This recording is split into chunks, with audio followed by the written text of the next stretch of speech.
Good morning everyone. हमने जो है कल के वीडियो में जो है हमने वारसू गांव के बारे में पढ़ा था। वहाँ के जो पशु चालक हैं उसके बारे में पढ़ेंगे। उसमें एक और पॉइंट आता है हिमस्खलन या लैंडस्लाइड। ठीक है, बारिश के मौसम में लैंडस्लाइड काफ़ी बढ़ जाती है क्योंकि बारिश होने की वजह से जो पहाड़ी रास्ते हैं या पहाड़ों से होकर गुजरने वाले जो रास्ते हैं उन रास्तों पर लैंडस्लाइड की बहुत अधिक शिकायतें रहती है। लैंडस्लाइड की वजह से जो है कई बार बहुत अधिक जान या माल की हानि भी होती है और विशेषकर रास्ते जो है जाम हो जाते हैं इसकी वजह से। ठीक है, तो चलो हम लोग पढ़ते हुए करते हैं इसको पूरा। हिमालय की चट्टानें बहुत कठोर नहीं है, मुलायम चट्टानें हैं। जंगल कटने से तेज ढलानें टूट टूट कर गिरने लगी है और यह अब यहाँ की गंभीर समस्या बन गई है। कई बार तो गांव के गांव मलबे में दब जाते हैं जिसमें जान माल का नुकसान होता है। 2 या 3 साल पहले जो है पुणे के पास एक गांव है, वो पूरा गांव जो है मलबे में दब गया था। उसका रीज़न था अत्यधिक कटाई की वजह से जो है चट्टानों के ऊपर जो मिट्टी थी। अब ये समझ लीजिए कि एक चट्टान है और इसके ऊपर जो है मिट्टी का बड़ा ढेर है। एक बड़ा हम पर्वत के ऊपर पहाड़ के ऊपर की बात कर रहे हैं और इस पहाड़ के नीचे गांव है, तो इसके ऊपर बड़ा सा ढेर रखा है। ठीक है, और उसमें पेड़ बहुत सारे थे, लोगों ने पेड़ों को काट दिया। अब बारिश की वजह से वो मिट्टी क्या हो गई, पूरी गीली हो गई और नीचे क्या है, उसका बेस है, चट्टान है।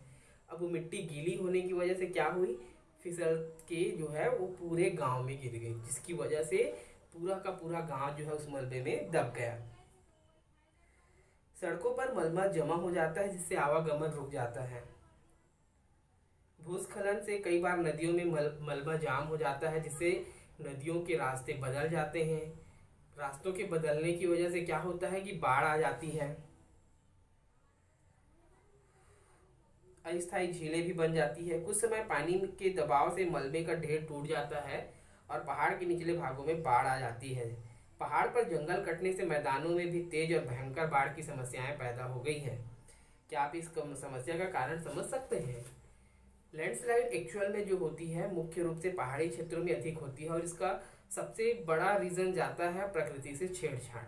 पहाड़ी भागों में जब अत्यधिक कटाई होती है तो जो बारिश का पानी होता है वो सीधे उस जमीन पे रिस जाता है और पहाड़ी बेस होने की वजह से वो स्लाइड करता है। इसके अलावा चट्टानों के टूट फूट होने की वजह से भी जो है क्या होती है, लैंडस्लाइड होती रहती है। क्योंकि हिमालय पर्वतीय क्षेत्र जो है क्या है, हिमालय नवीन वलित पर्वत है, अभी सबसे नया पर्वत है, इसलिए उसके जो चट्टान है मुलायम और आसानी से टूट जाते हैं। उत्तराखंड, केदारनाथ, बद्रीनाथ वाला जो हमारा रूट है वो हमेशा लैंडस्लाइड की वजह से ही बंद हो जाता है। ठीक है बच्चों, अब हम पढ़ेंगे पूर्वी हिमालय। तो पूर्वी हिमालय के कई राज्यों में कई कबीले जैसे नागा, मिजो, बोडो, मिस्पी, मोनपा और तराव रहते हैं। ये जनजाति समूह है, जैसे हमारे यहाँ भी बहुत सारे जनजातीय समूह हैं, तो ये नॉर्थ ईस्ट के जो है जनजातीय समूह हैं। आइए उनके बारे में और काम धंधों के बारे में जानें। विश्व में सर्वाधिक वर्षा मेघालय राज्य के मौसिनराम में होती है। यहाँ पर हर साल औसत वर्षा 1187 सेंटीमीटर होती है। जहाँ हम रहते हैं वहाँ लगभग 100 से 120 सेंटीमीटर वर्षा होती है, यानी कि हमारे यहाँ से लगभग 10 गुना अधिक बारिश जो है मौसिनराम में होती है। इसका भी रीज़न था कि जहाँ पे मौसिनराम स्थित है वहाँ पर खासी, गारो और जयंतिया करके 3 पहाड़ियाँ हैं जो कुछ इस प्रकार से है ये। ठीक है, अगर हम इसको समझ लें तो क्या हो जाएगा, खासी, गारो और जयंतिया, और ये उसका जो है रास्ता। तो जो मानसूनी हवाएं हैं इस रास्ते से क्या होती है, इसमें प्रवेश करती है। अब चूंकि ये कर्व में है तो इसको पार करने के लिए जो है हवाएं क्या होती है, तेजी से ऊपर जाती है। ऊपर जाने की वजह से जो है उसकी आर्द्रता घट जाती है। किसी भी मानसूनी पवन में 4% से अधिक आर्द्रता होने पर वो जल की वायु में बदल जाती है। एग्जाम्पल के लिए आप बहुत आसानी से समझ पाएंगे कि जहाँ पर हम रहते हैं अभी वहाँ का मौसम नॉर्मल है, टेम्परेचर जो है नॉर्मल है, लेकिन हवाओं में आर्द्रता उपस्थित है, लेकिन वो 4% से कम है। यदि हम एक फ्रिज से बॉटल निकाल कर बाहर टेबल पे रखते हैं तो आप देखेंगे कि बॉटल के अंदर पानी होता है, लेकिन आप देखेंगे कि टेबल पर पानी बहने लगता है। क्यों? इसका रीज़न है क्योंकि बॉटल चूंकि फ्रिज से निकलता है बहुत ठंडा रहता है, उसके साथ जो आकर हवाएं टकराती है या उसके आसपास की हवाएं जो उस ठंडे बॉटल के संपर्क में आती है, तो उसकी आर्द्रता क्या होती है, 4% से बढ़ जाती है। और 4% से अधिक आर्द्रता बढ़ने पर वो छोटी छोटी जल की बूंदों में बदल जाती है। यही जो है मौसिन राम में जो है खासी गारो जयंतिया पहाड़ी पर होता है कि सामान्य तापमान वाला जो मानसूनी पवन है जब उस पर्वत को पार करने के लिए तेजी से ऊपर बढ़ता है और ऊंचाई बढ़ने के साथ साथ क्या होती है, उसकी आर्द्रता बढ़ जाती है, तापमान कम रहता है, जिसके परिणाम स्वरूप जो है सारी बारिश जो है मौसिन राम में हो जाती है। ठीक है बच्चों, आपको जानकर यह आश्चर्य होगा कि पूर्वी हिमालय में साल के 2-3 महीनों को छोड़कर बाकी समय वर्षा होती रहती है। मार्च के महीने में जब भारत के अन्य भागों में गर्मी पड़ने लगती है तब उत्तर पूर्व में वर्षा शुरू हो जाती है।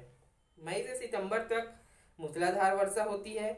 यहाँ पर केवल दिसंबर, जनवरी और फरवरी में बहुत कम बारिश होती है पर कम होती है। इस प्रकार अगर हम देखें तो वर्ष के 12 महीना जो है यहाँ पर बारिश होती है। गर्मी की ऋतु में लगातार वर्षा होने के कारण पूर्वी हिमालय में गर्मी अधिक नहीं पड़ती। अधिक ऊंचाई होने के कारण यहाँ कम गर्मी पड़ती है, लेकिन यहाँ सर्दी के मौसम में कड़ाके की ठंड पड़ती है, नदियाँ जम जाती है, हमने पढ़ा था ना अभी। कहीं कहीं हिमपात भी होता है। बहुत अधिक वर्षा होने के कारण पूर्वी हिमालय में जो है वर्षा वन पाए जाते हैं, अर्थात जब वहाँ के पेड़ों को तेजी से पेड़ों को बहुत अधिक काट भी दिया जाता है तो अत्यधिक बारिश की वजह से जो होता है कि वहाँ के जो पेड़ है वो बहुत तेजी से उगाते हैं। इन वनों में बांस, बेत तथा तेज पत्ता, बड़ी इलायची, दालचीनी जैसे मसालों के पेड़ बहुतायत में यहाँ पाए जाते हैं। पहाड़ों की तेज ढलान और अत्यधिक वर्षा के कारण पूर्वी हिमालय में खेती करना जो है बहुत कठिन होता है। तेज ढलानों पर अगर मिट्टी को खोदकर खेत बनाए जाते हैं तो ढीली मिट्टी जब तेज बारिश होती है तो पहाड़ी ढलानों की वजह से जो है वो मिट्टी बह जाती है। इस समस्या को हल करने के लिए जो है क्या है, वहां के लोग सीढ़ी नुमा खेत बनाकर खेती करते हैं। यहाँ पर बहुत बड़े इलाकों में सीढ़ी नुमा खेत बनाने की बजाय दूसरी तरह से खेती की जाती है। इसे झूम खेती कहते हैं, रोका हुआ चेना इसके और स्थानीय नाम हैं। ठीक है बच्चों, और झूम खेती से सभी को पता है। झूम खेती कैसे की जाती है इसे देखने के लिए अरुणाचल प्रदेश की एक बस्ती में चलते हैं।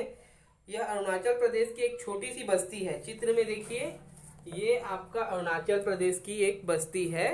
ठीक है, आपके पास अगर बुक होगी तो उसमें भी दिया होगा।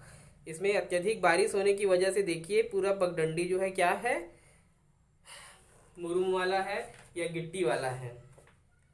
ऊंचे पहाड़ के ऊपर समतल भूमि पर यह गांव बसा है जिसमें करीब 20 से 30 घर हैं। घर भी कैसा है आप देख सकते हैं। सभी घर जो है बांस के चबूतरों पर बने हुए हैं और उस पर एक बरामदा और लंबा सा कमरा बना हुआ है। ऐसा लगता है कि पहाड़ की ढलान पर बांसों को जो है बांसों के सहारे घरों को टिका दिया गया है ताकि वो गिरे ना। अधिक वर्षा होने के कारण जमीन में नमी रहती है जिससे कीड़े मकोड़े, सांप, बिच्छू जो है घर में घुस आते हैं। नमी और कीड़ों से बचने के लिए ही यहाँ पर खंभों के ऊपर घर बनाए जाते हैं ताकि नमी युक्त जमीन से जो है घर की फर्श जो है ऊंचाई पर रहे। घरों के आसपास बाड़ों में फलदार पेड़ और सब्जियां, चाय और कॉफी उगाई जाती है। यह बस्ती है मिजो कबीले की।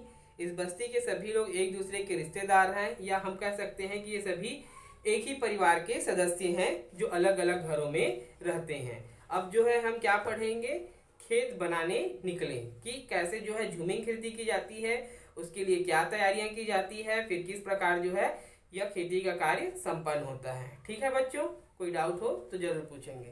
Thank you.